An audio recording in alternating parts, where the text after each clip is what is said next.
rocking around the Christmas tree at the Christmas party hop.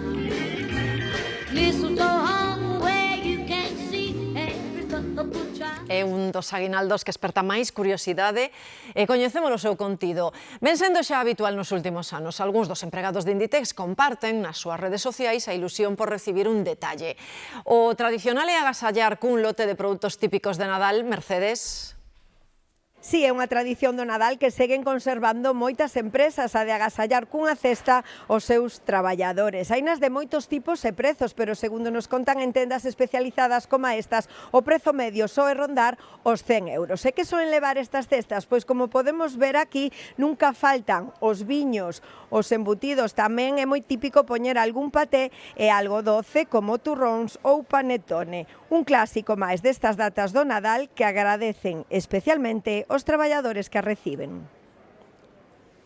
En moitas casas é un momento moi agardado cando chega o aguinaldo da empresa. Son unha ilusión moi grande, e sobre todo por os máis pequenos. Nos daban unha cestita, depende de como fuera, un año máis grande, outro año máis pequeño, pero nos regalaban algo sempre, sí. Sempre algo bonito, ademais por Navidad ten ese detalle. Eu teño unha incapacidade, agora non estou traballando, pero sigo recibindo a cesta de Navidad. Esta traballadora de Inditex tamén.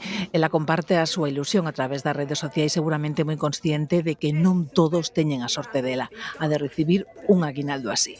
Porque esa tradición xa non é o que era. Pois algunha vez, pero eran cousas pequenas, a verdade, sen moita importancia.